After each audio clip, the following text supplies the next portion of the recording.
Hello students, कैसे हैं आप। आज हम डिस्कस कर रहे हैं फिजिकल केमिस्ट्री का ट्वेल्थ क्लास के पोर्शन का एक बहुत इंपॉर्टेंट चैप्टर सॉल्यूशन। और दोस्तों बहुत इंपॉर्टेंट चैप्टर है। इसमें से दो क्वेश्चन नीट में बहुत इजीली पूछे जाते हैं, बहुत इजी क्वेश्चंस होते हैं इसके। चलिए देखते हैं क्या है सॉल्यूशन। जैसे सॉल्यूशन वर्ड सुनते ही हमारे माइंड में क्या आता है, mixture of two, solute plus solvent. ठीक है दोस्तों, अब सॉल्यूशन जब बनेगा तो कंसंट्रेशन भी बनेगी। कंसंट्रेशन, मोलरिटी, नॉर्मेलिटी, इसके दो पार्ट हैं पूरे चैप्टर के। एक तो है कंसंट्रेशन वाला पार्ट और एक है सॉल्यूशन वाला स्पेशल पार्ट। तो जो कंसंट्रेशन वाला पार्ट है ये तो हम डिस्कस कर चुके हैं बेसिक कॉन्सेप्ट ऑफ केमिस्ट्री में। जो कंसंट्रेशन, मोलरिटी, नॉर्मेलिटी, मोल फ्रैक्शंस, मास परसेंटेज, ये सारा का सारा, तो वो पोर्शन हम यहां डिस्कस नहीं कर रहे हैं। इसका सेकंड जो पार्ट है वो है कॉलिगेटिव प्रॉपर्टीज। ये कॉलिगेटिव प्रॉपर्टीज जो है ये पार्ट हम यहां डिस्कस करेंगे। चलिए देखते हैं क्या है सॉल्यूशन। सबसे पहले जो कुछ टर्म्स हैं जो अपने को इसमें काम में लेनी है वो है सबसे पहले वेपर प्रेशर। वेपर प्रेशर यानी pressure which exert bye vapour. तो जब हम किसी सॉल्यूशन को, जब किसी या कहें एक वाटर का एग्जांपल ले लेते हैं, जब वाटर को हीट करते हैं तो वाटर की जो अपर सरफेस है उसके जो पार्टिकल्स होते हैं वो वेपोराइज होंगे और वो एक प्रेशर एक्सर्ट करेंगे सरफेस पर और इसी को नाम दे देते हैं वेपर प्रेशर। अब ये जो वेपर प्रेशर है ये टेम्परेचर पे कैसे डिपेंड करेगा, जितना ज्यादा हम हीट करेंगे उतने ही ज्यादा वेपोराइजेशन होगा और उतना ही ज्यादा वेपर प्रेशर लगेगा।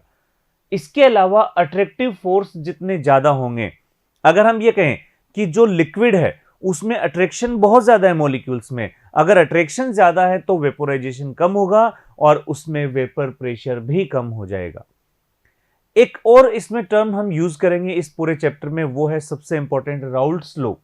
राउल्ट्स लॉ जो होता है ये नॉन वोलेटाइल सॉल्यूट और वोलेटाइल सॉल्वेंट के लिए होता है कि सॉल्वेंट वोलेटाइल है और उस सॉल्वेंट में हमने नॉन वोलेटाइल सॉल्यूट मिला दिया, तो ऐसे में क्या होगा कि जो कॉम्बिनेशन बनेगा, जो सॉल्यूशन बनेगा, वो सॉल्यूशन जो होगा, जैसे हमने कंपाउंड मिलाया, नॉन वोलेटाइल सॉलिड उसमें मिला दिया सॉल्यूशन बनाने के लिए, तो इसमें अब जो वेपर प्रेशर जो होगा, अब जो हम कहें नॉन वोलेटाइल, अगर कोई नॉन वोलेटाइल है मतलब वेपर में कन्वर्ट नहीं हो रहा है, यानी उसका जो वेपर प्रेशर है पीबी है नॉन वोलेटाइल सॉल्वेंट का वेपर प्रेशर, सॉरी सॉल्यूट का वेपर प्रेशर, वो जीरो हम एज्यूम कर रहे हैं। तो टोटल जो प्रेशर होगा, ये जो पी ए है, ए क्या था यहां पर, सॉल्वेंट, बी क्या था, सॉल्यूट। तो अब जो मिक्सिंग करने के बाद अब जो वेपर प्रेशर सॉल्वेंट का बनेगा वो क्या बनेगा, P A nought X A. P A note क्या है, प्योर सॉल्वेंट का वेपर प्रेशर, और एक्स ए क्या है, उस सॉल्वेंट का मोल फ्रैक्शन। तो सॉल्वेंट का मोल फ्रैक्शन और सॉल्वेंट का वेपर प्रेशर प्योर कंडीशन में, इन दोनों का मल्टीपल अब फिलहाल की कंडीशन में जो पूरा सॉल्यूशन है उसका वेपर प्रेशर बन जाएगा। सॉल्यूशन का वेपर प्रेशर कहें चाहे सॉल्वेंट का कहें, क्यों, क्योंकि सॉल्यूट तो नॉन वोलेटाइल है। इसके बाद नेक्स्ट टर्म हम यूज कर रहे हैं दैट इज कॉलिगेटिव प्रॉपर्टीज। और दोस्तों कॉलिगेटिव प्रॉपर्टी, कॉलिगेटिव का मतलब होता है ऐसी प्रॉपर्टी जो number of particles, number of molecules या नंबर ऑफ कंपाउंड पर डिपेंड करे।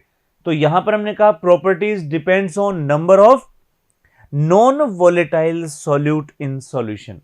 तो जो सॉल्यूट हम नॉन वोलेटाइल मिला रहे हैं उसके नंबर्स के जो अकॉर्डिंग अगर कोई प्रॉपर्टी है तो वो होगी कॉलिगेटिव प्रॉपर्टी। तो यहां पर हम कहें number of particles of non volatile solute, अगर ये इंक्रीज होंगे तो कॉलिगेटिव प्रॉपर्टी भी इंक्रीज होगी। क्यों, क्योंकि colligative property in number of particles के डायरेक्टली प्रोपोर्शनल होती है, या ये कहें इन पर डिपेंड करती हैं ये। चलिए अब एक एक करके हम कॉलिगेटिव प्रॉपर्टीज पर आ रहे हैं। 4 कॉलिगेटिव प्रॉपर्टीज हमारे सिलेबस में है, जिसमें से फर्स्ट कॉलिगेटिव प्रॉपर्टी है relative lowering of vapour pressure. Vapour pressure colligative property नहीं है, लेकिन वेपर प्रेशर में जो डिक्रीमेंट होता है, लोअरिंग जो होती है, लोअरिंग का मतलब कम हो जाना, relative lowering of vapour pressure, इसको हम बोलेंगे कॉलिगेटिव प्रॉपर्टी। चलिए देखें यहां पर, तो यहां जो रिलेटिव लोवरिंग यानी कि पीए नोट क्या है, प्योर सॉल्वेंट का वेपर प्रेशर, माइनस पीए क्या है, after mixing of non volatile solute. अब जो सॉल्वेंट का वेपर प्रेशर होगा पीए अपॉन पीए नोट, क्योंकि हम रिलेटिव लोवरिंग देख रहे हैं, डिफरेंस अपॉन इनिशियल ये हो जाएगा रिलेटिव लोवरिंग प्रेशर। तो इसको हम इस तरह से भी शो कर सकते हैं, NB upon NA plus NB. NB क्या है, जो सोल्यूट हमने मिलाया है, यानी mole fraction of solute upon total moles. Total mole यानी mole fraction of A plus mole fraction of B, mole fraction of solute plus mole fraction of solvent. इसको i से मल्टीप्लाई कर रखा है, जो भी आता है इसको हम आई से, ये आई क्या है, आई है वांट ऑफ फैक्टर। ये क्या होता है वांट ऑफ फैक्टर, वो हम आगे एक टेबुलर फॉर्म में देखने वाले हैं। चलिए, तो ये था रिलेटिव लोवरिंग वेपर प्रेशर। एक सेकेंड, वापस आते हैं इसमें। हम यहां पर क्या मानते हैं कि जो Na प्लस एनबी, हम ये मान लेते हैं कि जो सॉल्यूट हमने मिलाया है वो सॉल्यूट ऑलमोस्ट नेग्लिजिबल है, मतलब उसके फ्रैक्शंस हैं वो बहुत कम है। अगर फ्रैक्शन बहुत कम है, क्योंकि सॉल्वेंट एक्सिस में है, तो Na प्लस एनबी को हम Na मान सकते हैं, Na हम मान सकते हैं। Next, second colligative property, that is elevation in boiling point. Elevation in boiling point, अब बॉइलिंग पॉइंट में एलिवेशन कैसे आएगा? बॉइलिंग पॉइंट क्या होता है? बॉइलिंग पॉइंट वो होता है जिस पर कोई सॉल्वेंट जो है, कोई सॉल्यूशन जो है बॉयल होना स्टार्ट हो जाए, कोई सब्सटेंस बॉयल होने स्टार्ट हो जाए, हमने उस पर मिला दिया non volatile non volatile solute. अब वो जो नॉन वोलेटाइल सोल्यूट है वो उस सरफेस के कुछ पार्ट को ऑक्यूपाई कर लेगा। अब वो खुद तो जो वोलेटाइल हो नहीं रहा, ऊपर से उसने वेपर प्रेशर और डिक्रीज कर दिया, और वेपर प्रेशर डिक्रीज करने से जो बॉइलिंग पॉइंट है वो इंक्रीज हो जाएगा, क्योंकि उसी सॉल्वेंट को बॉयल करने के लिए हमें और ज्यादा हीट देना पड़ेगा, हमें वेपर प्रेशर के इक्वल लाने के लिए और ज्यादा हीट। क्योंकि बॉइलिंग पॉइंट क्या होता है? जिस पर जो वेपर प्रेशर है वो एक तरह से जो वेपर में कन्वर्ट हो रहा है उसके इक्वल हो जाए, यानी सरफेस पर, तो वेपर प्रेशर के इक्वल अपने को करना पड़ेगा ना उसमें टेम्परेचर। तो यहां पर उसमें क्या होगा, एलिवेशन आ जाएगा, और वो कितना होगा, delta TB minus TB dash. और ये जो डिफरेंस आ रहा है, इन दोनों का डिफरेंस हो जाएगा एलिवेशन इन बॉइलिंग पॉइंट। और ये जो डिफरेंस है इसको फॉर्मूला में कैसे लिखेंगे, आई डॉट के बी इंटू एम। आई तो वही वांट ऑफ फैक्टर है, यहां के बी क्या है, यहां पर के बी है, यहां देखिए मोलल एलिवेशन कांस्टेंट, यानी मोलल का मतलब वो जो फॉर्मूला है वो हम 1 मोलल के लिए यूज करते हैं, 1 मोल नहीं, 1 मोलल। मोलेलिटी जो होती है वो मोल अपॉन मास में देखी जाती है, इनटू एम यहां मोलेलिटी है ही। तो जो केबी है इसका फॉर्मूला है R TB square upon 100 into L V. KB जो हमने कहा मोलल एलिवेशन कांस्टेंट, ये आर क्या है, आर कांस्टेंट है, गैस कांस्टेंट जिसको हम बोलते हैं। टीबी है बॉइलिंग पॉइंट बिफोर मिक्सिंग। और ये एलवी क्या है, लेटेंट हीट ऑफ वेपोराइजेशन पर ग्राम। लेटेंट हीट हम जानते हैं कि अगर ये फेज डिफरेंस में आता है, लेटेंट हीट कब आता है, जब फेज कन्वर्जन हो रहा होता है, फेज ट्रांसफॉर्मेशन हो रहा होता है। तो ये फॉर्मूले हमें यूज करने हैं। एलवी जो होता है delta H vaporisation upon M. एक ग्राफ से समझते हैं एलिवेशन का मतलब, जैसे वेपर प्रेशर है, वेपर प्रेशर सॉल्वेंट का जो होता है, ये टीबी पर जहां पर यहां बॉयल होना स्टार्ट हो रहा था, सॉल्यूशन में सॉल्वेंट मिलाने से जो सॉल्यूशन बनेगा उसका जो वेपर प्रेशर होगा वो डिक्रीज हो गया, तो उसको वापस उसी लेवल पर लाने के लिए हमें और ज्यादा टेम्परेचर देना होगा। तो ये जो टीबी डैश होगा वो टीबी से ज्यादा मिलेगा। ठीक है, तो ये टीबी डैश माइनस टीबी होना था, हमने ये इसको टीबी डैश को पहले पढ़ा जाए, क्योंकि हमें ओवरऑल यहां पर हम देखना final minus initial, TB dash final और टीबी इनिशियल। चलिए इसके बाद नेक्स्ट है depression in freezing point. Depression in freezing point, depression का मतलब क्या होता है? टेम्परेचर का डिक्रीज हो जाना। तो यहां पर हम देखें जो फॉर्मूला बनेगा डेल्टा टीएफ डिक्रीज हो रहा है, तो यहां पर फाइनल इनिशियल माइनस फाइनल लेंगे, क्योंकि हम जो डेल्टा लेते हैं वो डिफरेंस ले रहे हैं, तो फाइनल यहां पर इनिशियल माइनस फाइनल हो जाएगा। सेम फॉर्मूला यहां पर क्या हो जाएगा? I into K F into M. I again क्या है? Van't Hoff factor, K F molal depression constant, ठीक है ना, मोलल डिप्रेशन कांस्टेंट, और एम अगेन मोलेलिटी, मोलेलिटी। और यहां के एफ का जो फॉर्मूला बिल्कुल वैसा ही फॉर्मूला जैसा फॉर्मूला हमने कहां देखा था अभी थोड़ी देर पहले, एलिवेशन इन बॉइलिंग पॉइंट में, वैसा ये है K F equals to R T F. T F क्या हो गया? Freezing point in pure condition, T F square upon 100 into L F. जैसे एल वी था वैसे L F, latent heat of fusion per gram, latent heat of fusion per gram. चलिए वही फॉर्मूले हम यहां यूज कर रहे हैं। Next osmotic pressure. अभी जो तीन हमने देखे last three colligative properties, last three colligative property में सेम क्या, मतलब क्या सिमिलरिटी आ रही थी कि या तो डिप्रेशन आ रहा था या एलिवेशन आ रहा था, या तो डिक्रीज हो रहे थे या इंक्रीज हो रहे थे, ठीक है ना। यानी उनको हम रिलेटिव लोवरिंग, रिलेटिव एलिवेशन देख रहे थे, लेकिन यहां ऑस्मोटिक प्रेशर अपने आप में ही कॉलिगेटिव प्रॉपर्टी है। ऑस्मोटिक प्रेशर, ऑस्मोसिस से डेवलप होने वाला प्रेशर। ऑस्मोसिस आपने बायो में देखा होगा कि बायो के अंदर हम देखते हैं ऑस्मोसिस जो होता है सेमी परमिएबल मेम्ब्रेन के थ्रू जो प्रोसेस होती है। तो जब ऑस्मोसिस होता है तो जो सरफेस होती है, हम कहें सेमी परमिएबल मेम्ब्रेन का अगर एग्जांपल देखें, तो उस सरफेस पर जो प्रेशर एक्सर्ट होता है उसी को हम बोल देते हैं ऑस्मोटिक प्रेशर। इसका फॉर्मूला जो अगर हम देखें, ऑस्मोटिक प्रेशर को हम पाई से डिनोट कर रहे हैं, ICST, या कभी कभी ICRT भी लिखा हुआ मिलता है। I small i again van't Hoff factor, C यहां पर कॉन्सेंट्रेशन है, कॉन्सेंट्रेशन, और एस या आर ये कहें ये है कांस्टेंट, गैस कांस्टेंट, और टी है टेम्परेचर। तो ये फॉर्म पाई ऑस्मोटिक प्रेशर, मोलरिटी मोल पर लीटर में जो सी है, और सी ये जो आर है या एस ये है कांस्टेंट सॉल्यूशन के लिए।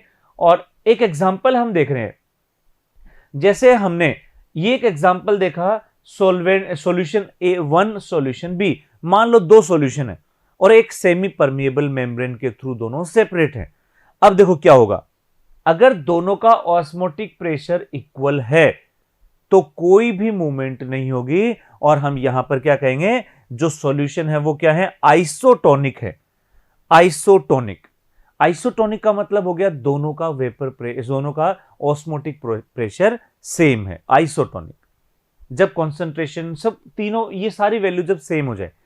Next pi 1 is greater than pi 2, अगर सॉल्यूशन 1 का ऑस्मोटिक प्रेशर ज्यादा है सॉल्यूशन बी से, इसका मतलब क्या है कि सॉल्यूशन 1 जो है वो हाइपरटोनिक है। हाइपरटोनिक का मतलब हो गया कि वो जो वाटर जो है, वाटर मॉलिक्यूल उनको एब्जॉर्ब करेगा, अपनी तरफ अट्रैक्ट करेगा। और सॉल्यूशन 2 है हाइपोटोनिक। हाइपोटोनिक वो होता है जिसमें vapour pressure, sorry osmotic pressure कम होता है, हाइपरटोनिक जिसमें ज्यादा। एक एग्जांपल देखें, जैसे किशमिश का एक एग्जांपल लेते हैं, किशमिश या अंगूर का एग्जांपल लेते हैं, चलो ग्रेप्स का एग्जांपल, ग्रेप अंगूर का। अगर हमने एक अंगूर को वाटर के अंदर डिप किया तो जो शुगर है उसकी कंसंट्रेशन ग्रेप में ज्यादा है, वाटर में कम है। तो ऐसे में हम कहेंगे कि जो ग्रेप्स हैं ये हाइपरटोनिक हैं, हाइपरटोनिक। लेकिन अगर हमने उसको सैचुरेटेड शुगर सॉल्यूशन में रख दिया, ग्रेप को सैचुरेटेड शुगर सॉल्यूशन में, तो अब जो शुगर सॉल्यूशन है वो हाइपरटोनिक हो गया, और उसके कंपैरिजन में जो ग्रेप है, अंगूर जो है, वो हो गया हाइपोटोनिक। अब आप समझ गए होंगे हाइपोटोनिक और हाइपरटोनिक का मीनिंग क्या होता है, ठीक है ना। हाइपोटोनिक हाइपरटोनिक का मीनिंग क्या होता है अब आप समझ गए होंगे। चलिए नेक्स्ट देखें इसके बाद। नेक्स्ट नेक्स्ट है वांट ऑफ फैक्टर। अब हम वांट ऑफ फैक्टर के बारे में बात करना चाह रहे हैं, जिसके बारे में अभी थोड़ी देर पहले हमने देखा था वांट ऑफ फैक्टर। अब हम देख रहे हैं कि ये कैसे कैसे किस पे डिपेंड करेगा, कैसे हम इसको चेक करेंगे। देखते हैं इसके अंदर एक टेबुलर फॉर्म में, एक टेबुलर फॉर्म में देख रहे हैं। तो यहां पर हम टेबुलर फॉर्म में देख रहे हैं ये सॉल्यूट है और ये कुछ एग्जाम्पल और ये आयोनाइजेशन एसोसिएशन ये सब, और यहां पर एबनॉर्मल मॉलिक्यूलर वेट। चलिए स्टडी करते हैं इस टेबल को। सबसे पहले नॉन इलेक्ट्रोलाइट। नॉन इलेक्ट्रोलाइट यानी जो डिसोशिएट नहीं होते हैं, जो डिसोशिएट नहीं हो, ऐसे केस में जैसे एग्जांपल है यूरिया, ग्लूकोज, सुक्रोज, ये सब, ये आयंस में डिवाइड नहीं होते हैं। डिसोशिएट का मतलब आयंस में डिवाइड नहीं हो रहे हैं, नॉन इलेक्ट्रोलाइट। और इनके लिए आयोनाइजेशन या एसोसिएशन कुछ होता नहीं है, कुछ नहीं होता। इसमें जो वांट ऑफ फैक्टर है वो 1 मिलेगा। वांट ऑफ फैक्टर जो है वो क्या मिलेगा, 1। नंबर ऑफ जो ये कहें y जो है वो एसोसिएशन या डिसोसिएशन से कनेक्ट होने वाले हैं, तो ये सिंगल फॉर्म में रहेगा, सिंगल फॉर्म में। वांट ऑफ फैक्टर 1 आ गया, और ऐसे में जो मॉलिक्यूलर वेट मिलेगा उतना ही अपने को ऑब्जर्व होगा जितना एक्चुअल होता है, जितना एक्चुअल होगा। जैसे जैसे यूरिया का जो मॉलिक्यूलर मास होता है, जितना यूरिया का मॉलिक्यूलर मास होगा उतना ही अपने को मिलेगा। सुक्रोज, जैसे सुक्रोज का जो मॉलिक्यूलर मास होता है उतना ही अपने को यहां पर मिलेगा, कोई चेंज नहीं मिलेगा। लेकिन अगर हमने इलेक्ट्रोलाइट ले लिए और सबसे पहले बाइनरी, बाइनरी का मतलब होता है जो 2 आयंस में डिवाइड हो जाए, एक कैटायन एक एनायन, केवल 2 आयन बने बाइनरी, जैसे NaCl, KCl, HCl, acetic acid, FeSO4, ये सब बाइनरी बनाएंगे। जैसे AB है तो A+ और B- इस 2 में बाइनरी में कन्वर्ट हो जाएगा। सपोज करें हमने AB के 1 मोल लिए स्टार्टिंग में और X मोल उसके डिसोशिएट हो गए, तो जितने डिसोशिएट होंगे उतना ही A और B अपने को मिल जाएंगे। नंबर ऑफ आयंस कितने मिलेंगे, 2। नंबर ऑफ यूनिट अपने को 2 मिलेंगे। और वांट ऑफ फैक्टर जो होगा वो क्या होगा, 1 + X, यानी डिसोसिएशन हो रहा है तो अपने को ऐड करना है 1 + X, ये हो जाएगा यहां पर वांट ऑफ फैक्टर। ठीक है। इसके अलावा यहां पर हम देखें जो एबनॉर्मल मॉलिक्यूलर मास मिलेगा, अब मॉलिक्यूलर मास उतना नहीं मिलेगा जितना हमें मिलना चाहिए। मॉलिक्यूलर मास कितना मिलेगा यहां पर, ये मिलेगा यहां पर m1/1 + X। दोस्तों एक बार X पर वापस आते हैं। X यहां पर क्या है, X है डिग्री ऑफ डिसोसिएशन।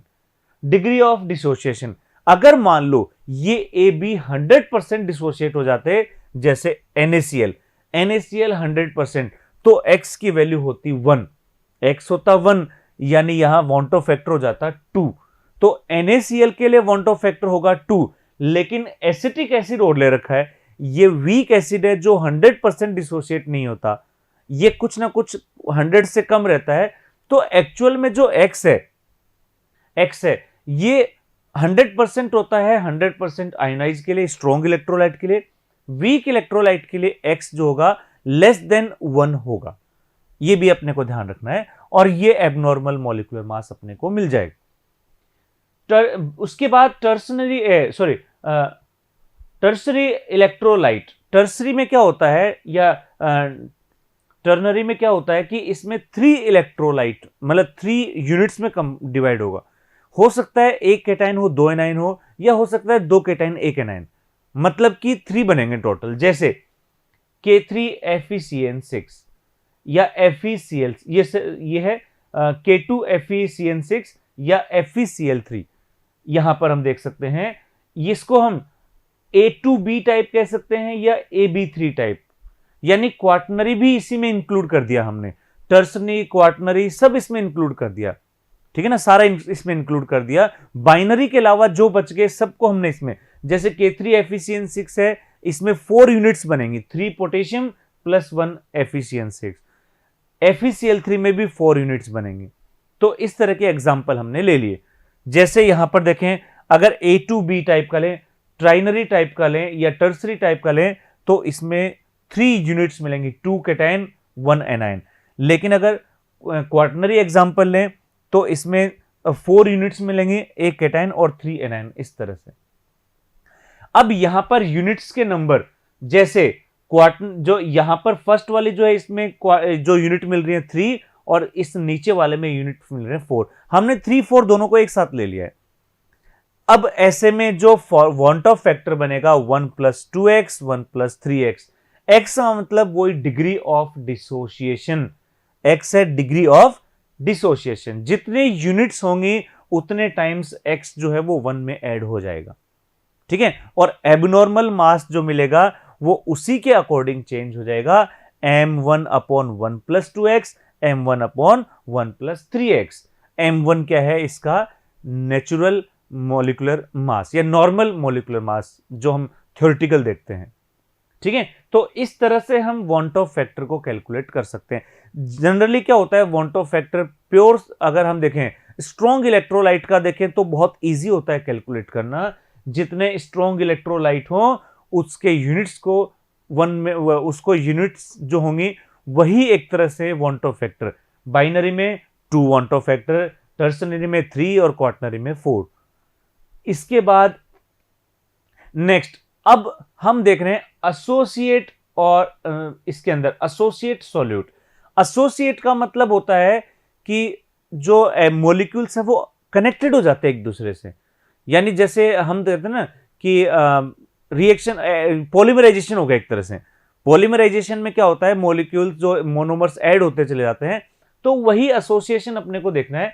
जैसे बेंजोइक एसिड, बेंजोइक एसिड को हम अगर किसी भी सॉल्यूट में ले लें तो ये पॉलीमर फॉर्मेशन कर लेता है। वैसे डाइमर फॉर्मेशन करता है, ये डाइमर फॉर्मेशन करता है बेंजीन के अंदर benzoic acid. Non polar solvent अगर हमने ले लिया या तो उसमें ये डाइमर, जैसे 2 बेंजीन है, 2 बेंजीन जब कनेक्ट होंगे तो वो A2 बन जाएगा, 2A कनेक्ट होके A2 बन जाएगा, यानी डाइमराइजेशन होगा इसमें।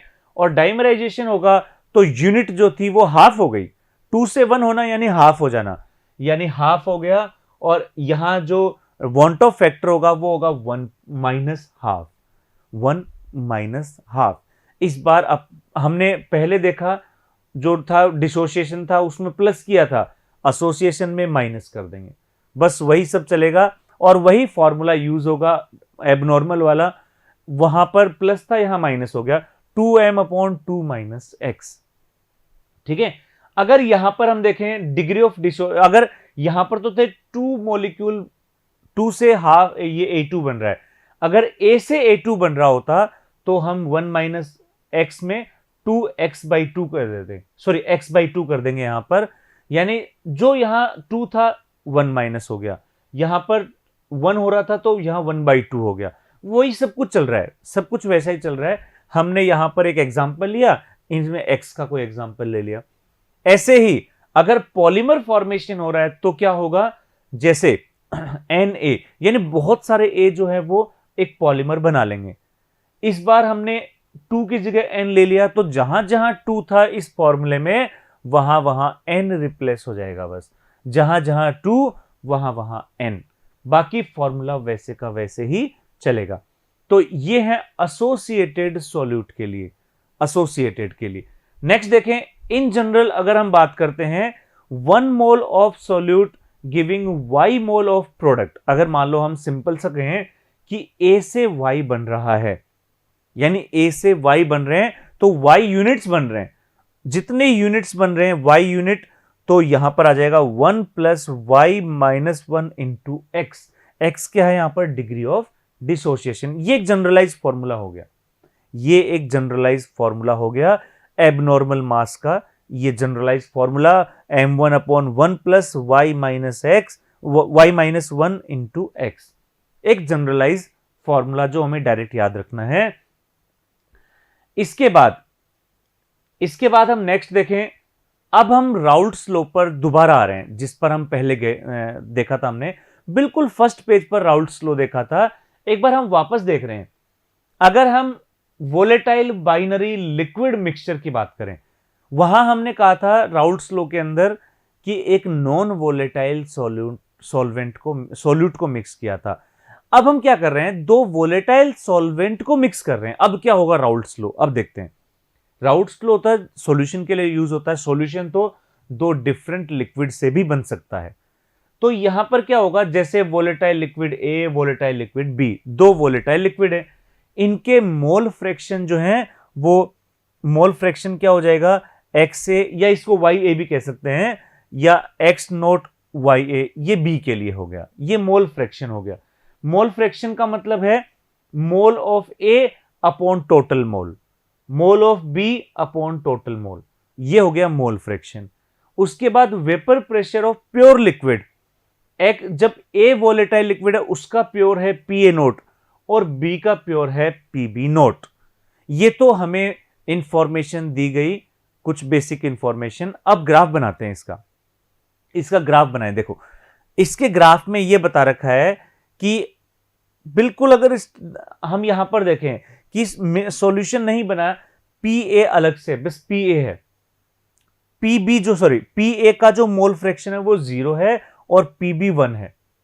राइट साइड में देखें तो यहां पर हम देखें पी बी का 0 है और पी ए नोट 1 है, ठीक है ना। अब हमने दोनों को मिक्स करना शुरू किया, मिक्स करना स्टार्ट किया, ठीक है, मिक्स करना स्टार्ट किया दोनों का, तो यहां पर आकर ये सॉल्यूशन बन गया, P A nought P B nought, ये बिल्कुल इस तरह से ये ग्राफ बन जाएगा। तो ये पी ए नोट और पी बी नोट का ग्राफ बन गया इस तरह से, ठीक है। ये है राउल्ट्स लॉ।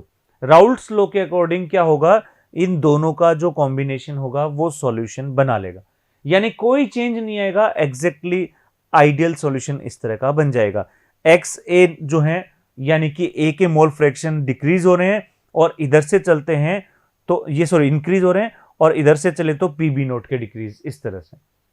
अब देखें इसका यूज देखते हैं। अब अगर हम इसका यूज देखें राउल्ट्स लॉ का, तो राउल्ट्स लॉ का यूज क्या था कि टोटल वेपर प्रेशर कितना होना चाहिए, वो होना चाहिए P A nought X A plus P B nought X B, यानी जो टोटल वेपर प्रेशर है वो कितना होना चाहिए, दोनों सॉल्यूशन का मिक्सिंग के बाद जो वेपर प्रेशर है। जैसे सॉल्वेंट यहां पर हम सॉल्यूशन ए की बात करें तो सॉल्यूशन ए का वेपर प्रेशर कितना होगा, इसका प्योर कंडीशन में इनटू सॉल्वेंट, इसमें मोल fraction of solution A, mole fraction of liquid A into vapour pressure of liquid A. क्योंकि राउल्ट्स लॉ के अकॉर्डिंग, राउल्ट्स लॉ क्या है कि वेपर प्रेशर जो होता है टोटल सॉल्यूशन का, वो इनिशियल जो प्रेशर होता है इनटू मोल फ्रैक्शन के मल्टीपल के इक्वल होता है। इसीलिए ऐसे सेकंड वाले में आते हैं, ठीक है ना। अब एक सेकंड वापस देखते हैं इसको। राउल्ट्स लॉ क्या कहता है कि जो वेपर प्रेशर होता है वो वेपर प्रेशर, सॉल्यूशन का वेपर प्रेशर सॉल्वेंट के वेपर प्रेशर और मोल फ्रैक्शन के मल्टीपल के इक्वल होता है। यहां हमने दो लिक्विड, जो वोलेटाइल लिक्विड मिक्स कर दिए। अब देखो एक कंटेनर जिसमें ए और बी हमने मिक्स कर दिए, तो टोटल जो वेपर प्रेशर होगा वो क्या होगा, दोनों लिक्विड के मिक्स होने के बाद जो इंडिविजुअल वेपर प्रेशर हैं उनका सम। पहले लिक्विड ए की बात करें तो लिक्विड ए का वेपर प्रेशर कितना है, पी ए नोट यानी प्योर कंडीशन में वेपर प्रेशर इनटू इसका मोल फ्रैक्शन। लिक्विड बी का वेपर प्रेशर कितना है, लिक्विड बी का वेपर प्रेशर इनिशियल कंडीशन में यानी प्योर कंडीशन में into mole fraction, P A plus P B. P A हो गया आफ्टर मिक्सिंग लिक्विड ए का vapour pressure, P B after mixing vapour B का वेपर प्रेशर, और इसका टोटल हो गया राउल्ट्स लॉ के अकॉर्डिंग ये वेपर प्रेशर। ये है आइडियल कंडीशन चल रही है, आइडियल कंडीशन।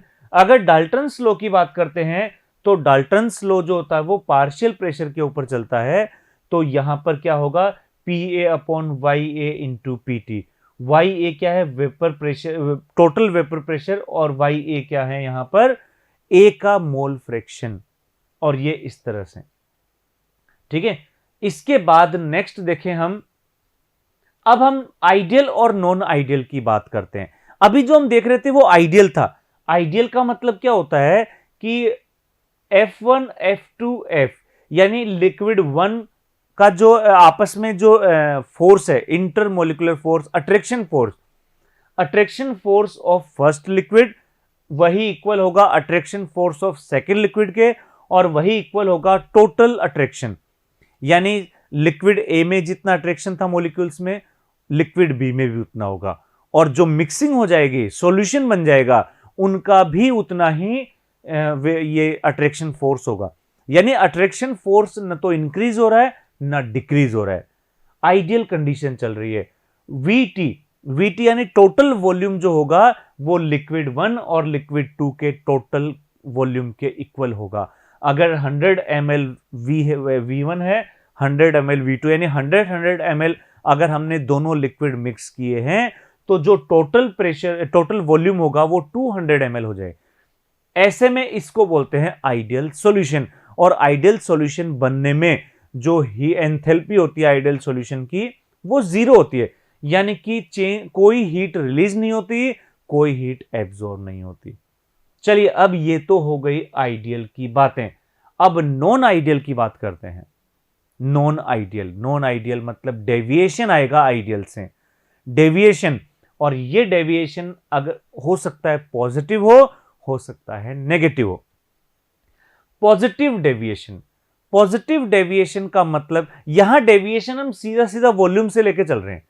अगर दो लिक्विड को मिक्स करने से जो वॉल्यूम है वो हमें दोनों के इंडिविजुअल वॉल्यूम से ज्यादा मिले, 100 ml मिलाने से अगर 200 ml से ज्यादा वॉल्यूम मिल जाए, यानी दोनों के मिक्सिंग से ज्यादा वॉल्यूम मिल जाए, तो वो होगा पॉजिटिव डेविएशन। और ये कब आता है? ये तब आता है जब फोर्स ऑफ अट्रैक्शन सॉल्यूशन, जो दोनों लिक्विड का मिक्सिंग के बाद अट्रैक्शन कम हो जाए। अट्रैक्शन कम होगा तो मॉलिक्यूल दूर दूर होंगे तो वॉल्यूम हमें ज्यादा मिलेगा। डेल्टा एच सॉल्यूशन ये भी अपने को पॉजिटिव मिलेगा, एक्सोथर्मिक प्रोसेस मिलेगी ये यहां पर अपने को। ग्राफ के अकॉर्डिंग देखें, ग्राफिकल रिप्रेजेंटेशन देखें, तो ग्राफिकल रिप्रेजेंटेशन में हम क्या देख रहे हैं कि जो पीए नोट है, ये जो ग्राफ अपने को मिलेगा, पीए और पीबी और सॉल्यूशन, इनका जो ग्राफ अपने को मिलेगा, ये जो ग्राफ मिलेगा ये एलिवेशन के साथ मिलेगा। ये तीनों ग्राफ एलिवेशन के साथ मिलेंगे, तो ये आपको रिप्रेजेंट हो जाएगा, ये पता चल जाएगा कि ये पॉजिटिव डेविएशन है, पॉजिटिवली एलिवेट रहेंगे सारे के सारे। ठीक है, तो ये तो था non ideal solution with positive deviation. चलिए, अब नेक्स्ट हम लेते हैं non ideal solution with negative elevation. Negative elevation तो जैसे हमने वॉल्यूम के रेस्पेक्ट में देखते हैं, नेगेटिव का मतलब होता है, नेगेटिव का मतलब कि जो वॉल्यूम अपने को मिले, 100 ml हमने मिक्स किया और रिजल्टेंट वॉल्यूम 200 से कम मिल जाए। अगर हमें 200 से कम मिल रहा है, इसका मतलब ये जो नॉन आइडियल सॉल्यूशन है ये नेगेटिव डेविएशन शो कर रहा है। अगर अपने को फाइनल वॉल्यूम कम मिल रहा है नेगेटिव, और ये कब होता है नेगेटिव? ये तो ये V टोटल जो होगा V1 प्लस V2 से कम मिलेगा। ये कब होगा ऐसा? जब मॉलिक्यूल पास पास आ जाएं, लिक्विड 1 और लिक्विड 2 के मॉलिक्यूल मिक्सिंग के बाद और पास आ जाएं, तो तब मिलेगा अपने को नेगेटिव डेविएशन। यानी कब होगा ये पास पास आना? जब force of attraction liquid 1 plus liquid 2 का फोर्स ऑफ अट्रैक्शन इंडिविजुअल दोनों से ज्यादा मिले, यानी F1 F2 का जो फोर्स ऑफ अट्रैक्शन है, इससे ज्यादा फोर्स ऑफ अट्रैक्शन तो इन दोनों के सॉल्यूशन का अपने को मिल जाए। ठीक है, तो ऐसी कंडीशन में अब और ऐसे में डेल्टा H जो मिलेगा, एंथैल्पी ऑफ सॉल्यूशन, ये अपने को लेस देन 0 मिलेंगी। लेस देन 0 नेगेटिव मिलेगी। ठीक है ना, नेगेटिव यानी एंडोथर्मिक। ठीक है ना, सॉरी, नेगेटिव मतलब एक्सोथर्मिक और पॉजिटिव मतलब एंडोथर्मिक। तो यहां पर हम देखें, इसकी अगर हम बात करते हैं, यहां पर ये है ग्राफ जो थोड़ी देर पहले हमने देखे थे। तो ये जो ग्राफ होंगे ये नेगेटिव डेविएशन शो करते हैं, डिक्रीज हो रहे हैं मतलब नेगेटिव डेविएशन। ये आप देखते हैं ग्राफ जो बन रहे हैं, वो एक्चुअल ग्राफ जो आइडियल सॉल्यूशन होता है, आइडियल के ग्राफ तो बिल्कुल स्ट्रेट होते हैं, इस तरह से बिल्कुल स्ट्रेट, लेकिन ये जो है नेगेटिव स्लोप वाले, नेगेटिव डेविएशन वाले, ये इस तरह से। तो एक ग्राफ को देखकर भी आप बता सकते हैं कि ये पॉजिटिव डेविएशन है या नेगेटिव डेविएशन। ग्राफ को देखकर आप इजीली बता सकते हैं। चलिए एक और देखें इसके अंदर। अब हम इस नेगेटिव डेविएशन पॉजिटिव डेविएशन को एक ग्राफ से देखना चाह रहे हैं, एक ग्राफ से देखना चाह रहे हैं। और इस ग्राफ में अगर हम देखें, ये पॉजिटिव डेविएशन के एग्जांपल, नेगेटिव डेविएशन, और थर्ड कैटेगरी जीरो डेविएशन यानी आइडियल सॉल्यूशन। चलिए एग्जांपल देखें। पॉजिटिव डेविएशन के एग्जांपल है ethanol plus cyclohexane, acetone plus CH2 carbon disulphide, acetone plus benzene, ethanol plus acetone, ethanol plus water, carbon tetrachloride and chloroform का mixture. तो ये सब example हैं पॉजिटिव डेविएशन के। पॉजिटिव डेविएशन का मतलब यहां पर क्या हुआ कि जो इनमें फोर्स ऑफ अट्रैक्शन मिक्सिंग से पहले था उतना मिक्सिंग के बाद नहीं रहेगा। मिक्सिंग के बाद फोर्स ऑफ अट्रैक्शन डिक्रीज हो जाएगा और इनका जो फाइनल वॉल्यूम होगा इनके मिक्सिंग के वॉल्यूम से ज्यादा मिलेगा आपने को। चलिए अब आते हैं नेगेटिव डेविएशन। जैसा हमने कहा कि मिक्सिंग के बाद फोर्स ऑफ अट्रैक्शन इंक्रीज हो जाएगा। Example acetone plus chloroform, benzene plus chloroform, nitric acid and chloroform का कॉम्बिनेशन, एसीटोन एनिलीन का कॉम्बिनेशन, वाटर नाइट्रिक एसिड का कॉम्बिनेशन और di methyl ether plus chloroform. तो ये सारे वो हैं जो नेगेटिव डेविएशन वाले हैं, जिनमें फाइनल वॉल्यूम जो होगा वो मिक्सिंग वाला वॉल्यूम वो इंडिविजुअल वॉल्यूम के सम से कम मिलेगा, सम से कम, ठीक है ना, इनके एडिशन से कम। जीरो डेविएशन यानी आइडियल सॉल्यूशन। और आइडियल सॉल्यूशन में क्या होगा कि डेल्टा H जीरो होगा यानी एंथैल्पी ऑफ सॉल्यूशन जीरो होगा और वॉल्यूम हमें उतना ही मिलेगा जितना मिक्सिंग का इंडिविजुअल लिक्विड का जितना वॉल्यूम था उतना ही ऐड होकर फाइनल वॉल्यूम मिल जाएगा। एग्जाम्पल बेंजीन प्लस टोलुइन है, N hexane plus N heptane, ethyl bromide and ethyl iodide, chlorobenzene and bromobenzene. ये कुछ एग्जाम्पल हैं आइडियल सॉल्यूशन के। तो ये हम देख रहे थे यहां पर ये थे solution, ideal solution, negative deviation, positive deviation. अब जरा हम बॉइलिंग पॉइंट की भी बात कर लेते हैं कि जो मिक्सिंग के बाद जो सॉल्यूशन बनता है इसके बॉइलिंग पॉइंट की बात करते हैं। तो हमने एक सॉल्यूशन तैयार किया, जिसको मिक्सचर तैयार किया, जिसको एजियोट्रोपिक मिक्सचर। क्या है ये एजियोट्रोपिक मिक्सचर? ये बॉइलिंग पॉइंट पर बेस्ड क्या है? Some liquid on mixing form azeotropic azeotropes. क्या है इसका मतलब? Which are binary mixture having same composition in liquid and vapour phase and boil at a constant temperature. यानी कि एक ऐसा combination solution liquid A liquid B को हमने मिक्स किया और एक ऐसा सॉल्यूशन मिला कि जिसमें कंपोजिशन जो है वो लिक्विड में भी वही कंपोजिशन मिलेगा और वेपर में भी वही मिलेगा। मजे की बात देखो, मिक्सिंग से पहले दोनों का बॉइलिंग पॉइंट डिफरेंट था, लेकिन मिक्सिंग के बाद दोनों का बॉइलिंग पॉइंट सेम हो जाएगा। इसी को बोलते हैं एजियोट्रोपिक मिक्सचर। एजियोट्रोपिक मिक्सचर का मतलब कि मिक्सिंग के बाद बॉइलिंग पॉइंट सेम हो जाना, ठीक है ना। और मिक्सिंग, अगर मिक्सिंग में सेम बॉइलिंग पॉइंट हो गया तो हम इनको एजियोट्रोपिक मिक्सचर जो है इसको हम फ्रैक्शनल डिस्टिलेशन से सेपरेट नहीं कर पाएंगे। क्यों नहीं कर पाएंगे? क्योंकि फ्रैक्शनल डिस्टिलेशन से तो हम उनको सेपरेट करते हैं जिनका बॉइलिंग पॉइंट डिफरेंट होता है। जिनका बॉइलिंग पॉइंट डिफरेंट होता है हम उनको सेपरेट करते हैं। चलिए देखें इसमें एजियोट्रोप के टाइप। तो एजियोट्रोप के टू टाइप्स हैं, minimum boiling azeotrope, maximum boiling azeotrope. इसका मीनिंग क्या है? देखो, the mixture of two liquid whose boiling point, यहां बॉइलिंग पॉइंट इंपॉर्टेंट है, is less than either of the two pure components, they are formed by non-ideal solution showing positive deviation. For example 95% alcohol plus water. ये 95% alcohol plus water का combination है और इसमें जो mixture जो boil होता है वो 351.15 केल्विन पर बॉयल होता है, जिसको 373 पर केल्विन पर हीट होना था, बॉयल होना था, उसका बॉइलिंग पॉइंट कम हो गया। चलिए अब इसको सिंपल लैंग्वेज में समझते हैं।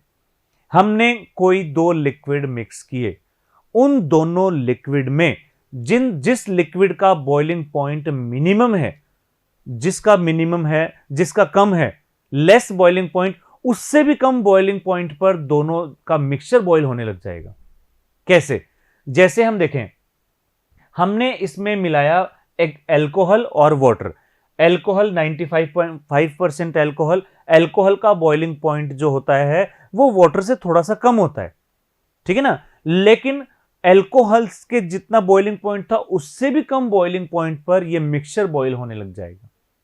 यानी जो दो लिक्विड ए और बी लिक्विड हमने मिलाए, ऐसा समझें, ए का जो बॉइलिंग पॉइंट है वो 50 डिग्री है, बी का बॉइलिंग पॉइंट 60 डिग्री है या 70 डिग्री है, बी का 70। तो जो मिनिमम है वो 50 हुआ। अब जो बॉयल होगा ये मिक्सचर वो 50 से भी पहले बॉयल होने लग जाएगा, मिनिमम बॉइलिंग पॉइंट से भी कम पर बॉयल होने लग जाएगा। इसको हम बोलते हैं minimum boiling point azeotropic mixture. चलिए अब दूसरा देखते हैं। अच्छा, ये किस में मिलेगा? ये पॉजिटिव डेविएशन वालों में मिलेगा। ये मिलेगा पॉजिटिव डेविएशन। क्यों ऐसा हो रहा है? क्योंकि देखो, पॉजिटिव डेविएशन का मतलब है कि फोर्स ऑफ अट्रैक्शन का डिक्रीज हो जाना, और attraction, force of attraction decrease हो गया मतलब बॉइलिंग पॉइंट का डिक्रीज हो जाना। क्योंकि बॉइलिंग पॉइंट में तो क्या करते हैं, उनको सेपरेट करते हैं। अट्रैक्शन को डिक्रीज करना है, अट्रैक्शन ऑलरेडी डिक्रीज है तो हमें बॉयल करने में ज्यादा जोर नहीं आएगा, वो इजीली बॉयल होने लग जाएंगे। नेक्स्ट देखें, नेक्स्ट है maximum boiling point azeotropic mixture. Maximum, इसका मतलब यह होगा कि जो दो लिक्विड हमने मिलाए हैं, उन दोनों लिक्विड में जिसका हाईएस्ट बॉइलिंग पॉइंट है उससे भी ज्यादा बॉइलिंग पॉइंट पर वो बॉयल होंगे, और ऐसा मिलेगा अपने को नेगेटिव डेविएशन में। क्यों ऐसा? क्योंकि जब हम दो लिक्विड को मिक्स कर रहे हैं और उनके मिक्सिंग के बाद जो फोर्स ऑफ अट्रैक्शन है वो ज्यादा मिल रहा है, इसका मतलब हमें उनको सेपरेट करने में हमें ज्यादा हीट की रिक्वायरमेंट होगी, ज्यादा टेम्परेचर की रिक्वायरमेंट होगी। तो ऐसे में जो बॉइलिंग पॉइंट होगा, मिक्सचर का बॉइलिंग पॉइंट, वो हायर बॉइलिंग पॉइंट जो कंपोनेंट का है उससे भी ज्यादा मिलेगा। देखते हैं, the mixture of two liquid whose boiling point are more than either of two pure component. यही हम कहना चाह रहे हैं इसमें। They are formed by non ideal solution showing negative deviation, और इसका एग्जांपल है HNO3 plus water. HNO3 plus water, HNO3 और वाटर के अंदर देखें तो वाटर का जो बॉइलिंग पॉइंट 100 डिग्री सेंटीग्रेड या 373 था, वो यहां 393.5 हो गया, यानी इस पर बॉयल होना स्टार्ट होगा। ठीक है, तो ये था जो चैप्टर था सॉल्यूशन। हमने स्टार्टिंग में कहा था कि सॉल्यूशन के दो पार्ट हैं इस चैप्टर के, concentration and colligative property. Concentration वाला पार्ट हम देख चुके हैं बेसिक कॉन्सेप्ट्स ऑफ केमिस्ट्री में, और यहां हमने देखा कॉलिगेटिव प्रॉपर्टी। तो दोस्तों बहुत इजी चैप्टर है, बहुत अच्छे से इसको पढ़ें। तो उम्मीद करते हैं चैप्टर आपको समझ में आ गया होगा। Thank you students.